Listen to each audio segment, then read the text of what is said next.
السلام علیکم۔ کہانی کو آخر تک پورا سنیے گا، اور اگر آپ چینل پر نئے ہیں تو سبسکرائب ضرور کیجیے گا۔ اس کا اس دنیا میں کوئی نہیں تھا، سسرال میں نہ میکے میں۔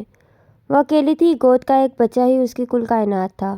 اس کے شوہر کا انتقال ہو چکا تھا۔ اس نے اپنے پیچھے ایک چھوٹے سے مکان کے علاوہ کوئی چیز نہیں چھوڑی۔ مکان بھی قیمتی نہ تھا۔ شوہر کے انتقال صرف 1 مہینہ پہلے اس کی گود ایک خوبصورت بچے سے بھری تھی۔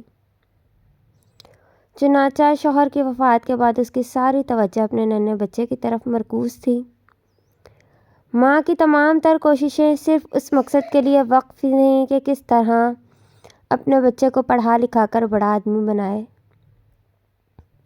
وقت کے ساتھ اس کا بچہ کچھ بڑا ہوا اور اس اسکول میں داخلہ لینے کے قابل ہو گیا۔ وہ دن اس کے لیے انتہائی خوشی کا دن تھا، جب وہ اپنے بچے کو پہلی دفعہ اسکول لے کر دن گزرتے رہے، اور ماں نہایت مستعدی کے ساتھ اپنے ننھے بچے کو اسکول پہنچاتی رہی۔ بالآخر وہ دن بھی آ گیا جب بیٹے نے پرائمری تعلیم مکمل کر کے سرٹیفکیٹ ماں کے ہاتھ پر لا کر رکھا۔ ماں کو اس دن جو خوشی ہوئی اس کا اظہار زبانوں بیاں کے کسی بھی اسلوب میں ممکن نہیں۔ ایک وقت آیا کہ اس کا بیٹا کالج کی تعلیم سے بھی فارغ ہو چکا تھا۔ کالج کی ڈگری اس نے اپنے ملک کے دارالحکومت کے ایک مشہور کالج سے کی تھی۔ اتفاق سے وہ اسی شہر رہتا تھا۔ ایک غریب ماں کے لیے واقعی یہ بڑی خوشی کی بات تھی کہ اس کا بیٹا گریجویٹ ہو گیا۔ بیٹے کی خواہش تھی کہ وہ آگے بھی اپنا تعلیمی سلسلہ جاری رکھے۔ اس کے نمبر بھی ماشاءاللہ اتنے اچھے تھے کہ سرکاری طور پر اسے بیرون ملک تعلیم حاصل کرنے کی پیشکش کی جا چکی تھی۔ اس کی ماں بھی اپنے لخت جگر کو بیرون ملک اعلیٰ تعلیم کے لیے بھیجنے پر راضی ہو گئی۔ ماں کی خواہش ہوتی ہے کہ اس کا بیٹا پڑھ لکھ کر بڑے سے بڑے عہدے پر فائز ہو۔ ایسی صورتحال میں اعلیٰ تعلیم ہی انسانی زندگی کی معراج ٹھہرتی ہے۔ آخر وہ دن آ گیا جب بیٹے کی فلائٹ روانہ ہونی ہے۔ ٹیکسی دروازے پر کھڑی تھی۔ ڈرائیور ہارن بجا رہا تھا۔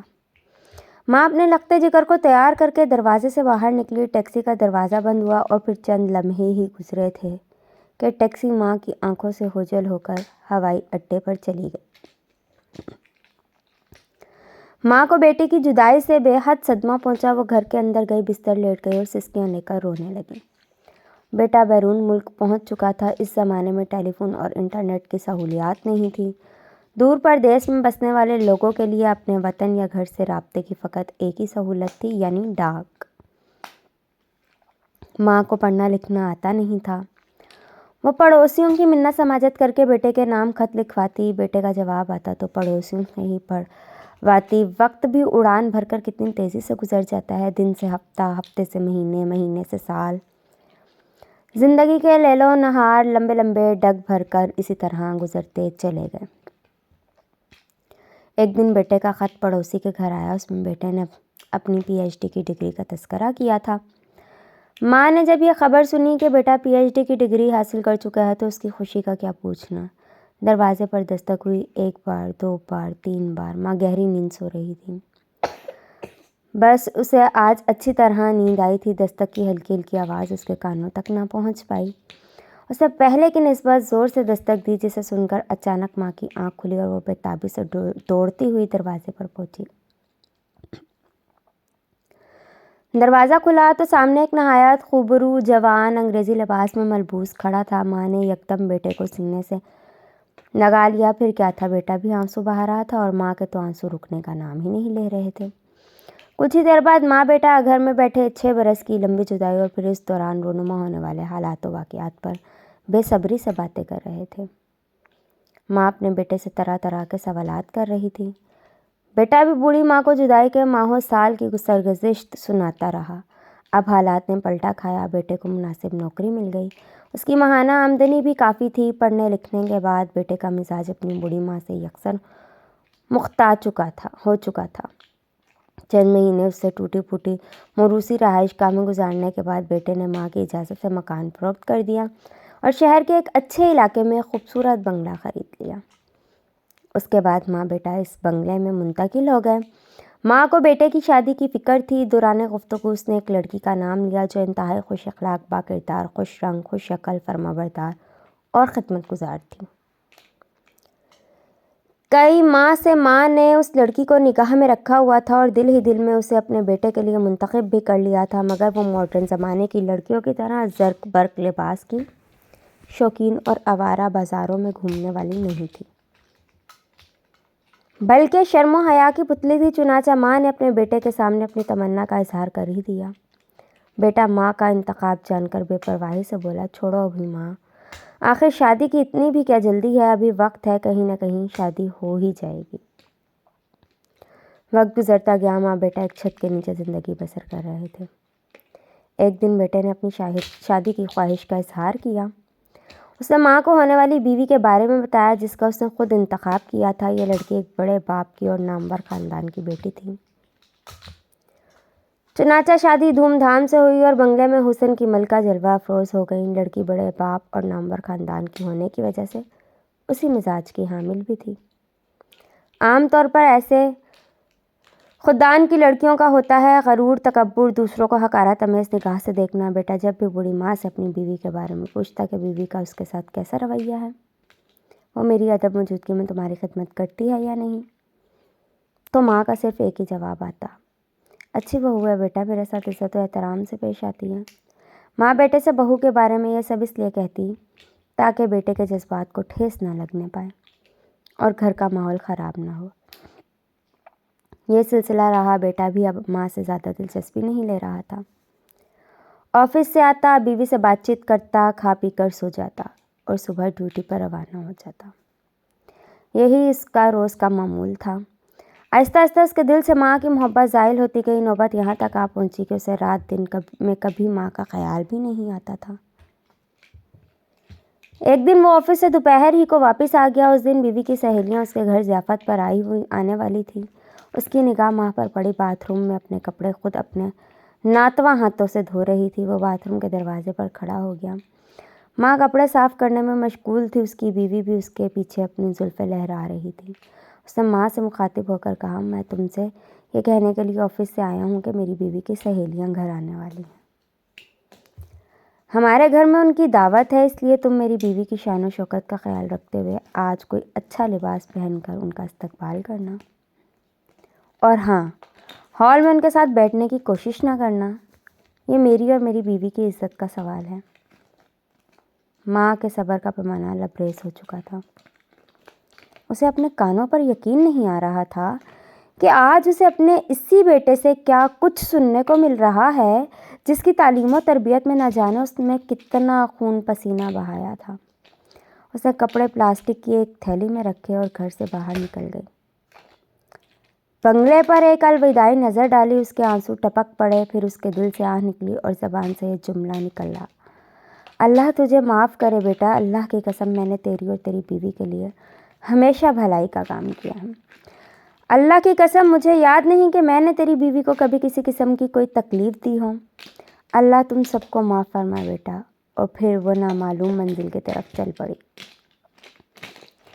کئی مہینے بیت گئے۔ بوڑھی ماں کبھی اس کے در پر، کبھی اس کے در پر، کبھی ایک گھر کے گھر، کبھی دوسرے کے گھر اپنی زندگی کے دن گزارتی رہی۔ وہ گاہے بگاہے لوگوں سے اپنے رتے کی خیریت بھی دریافت کرتی رہتی تھی۔ دن گزرتے گئے، بہو بیٹا ماں کی یاد سے غافل ہوتے چلے گئے۔ اب انہیں بھول کر بھی کبھی ماں کی یاد نہیں آتی تھی۔ اس واقعے کو کئی سال گزر چکے تھے۔ اچانک بیٹے کو کوئی بیماری لاحق ہوئی۔ دیکھنے میں تو عام سی لگ رہی تھی۔ ایک کلینک کا ڈاکٹر علاج میں کامیاب نہ ہو سکا تو اس نے اسے ہسپتال میں داخل ہونے کا مشورہ دیا۔ بیوی نے اسے ہسپتال میں داخل کروا دیا۔ ادھر ماں کو کسی نے بیٹے کی نازک حالت کے بارے میں بتایا تو وہ تڑپ اٹھی۔ اس نے فوراً ٹیکسی کرایہ پر لی اور ہسپتال پہنچ گئی۔ ماں آخر پھر ماں ہوتی ہے۔ ماں کی ممتا، اس کی محبت کی مثال اس دنیا میں کہاں مل سکتی ہے۔ بیٹے کی بیماری کے بارے میں جب سے سنا تھا بے چین ہو گئی تھی اور بیٹے کے لیے تڑپ رہی تھی، مگر بہو کے کہنے پر ہسپتال کے اسٹاف نے اسے بیٹے سے ملنے نہ دیا۔ ایک مدت تک ہسپتال میں علاج چلتا رہا۔ پھر ڈاکٹر نے کہا کہ مریض کو گھر لے جائیں، وہی علاج کریں۔ میں علاج چلتا رہا، مگر علاج میں کوئی خاص کامیابی نہ ہوئی۔ جب اس کا بینک بیلنس ختم ہو گیا تو گھر کی اشیاء فروخت کرنے کی نوبت آ گئی۔ ادھر بیوی بھی خدمت کرتے کرتے پریشان ہو گئی۔ وہ بات بات پر شوہر پر ٹوٹ پڑتی اور جلی کٹی سنانے لگتی۔ لاچار شوہر بستر پر پڑا بیوی کی باتیں برداشت کرتا رہتا۔ ایک دن بیوی نے غصے میں آ کر کہا، بس بہت ہو گیا جب سے میں نے تمہارے گھر قدم رکھا ہے۔ مشکلات اور پریشانیوں کی چکی میں پس رہی ہوں۔ کچھ دنوں تک تمہاری ماں کو جھیلتی رہی، اب تمہاری بیماری جھیل رہی ہوں۔ اب میرا اور تمہارا ساتھ نہیں لگ سکتا، مجھے طلاق چاہیے۔ تم نے سنا نہیں کہ میں کیا کہہ رہی ہوں، مجھے طلاق چاہیے۔ آج اور ابھی بیوی کی باتیں سن کر یوں لگا جیسے اس نے میرے چہرے پر آنی تھپڑ رسید کیا ہے۔ اس نے بیوی کے مطالبے پر فوراً طلاق نامہ تیار کروایا اور طلاق ہو گئی۔ اس کے بعد اس کی صحت دن بدن گرنے لگی۔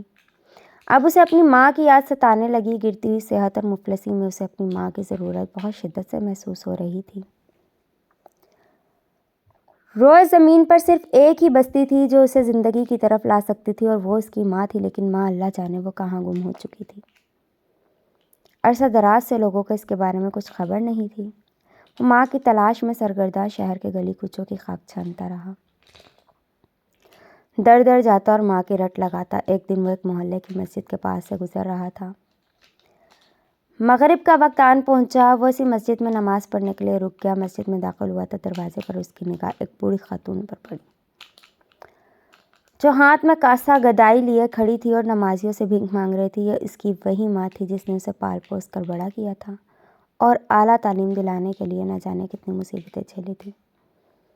وہ ماں جس نے بیٹے کو پڑھا لکھا کر بڑا افسر بنایا تھا اور یہ تصور کر بیٹھی تھی کہ اس کا بیٹا بڑا آدمی بن جائے گا تو اس کے در کا در صدمہ ثابت ہوگا، لیکن وہ حالات کے دورہ ہے پر کاسہ جدا لیے کھڑی تھی اور مسجد کے سامنے بھیک مانگ رہی تھی۔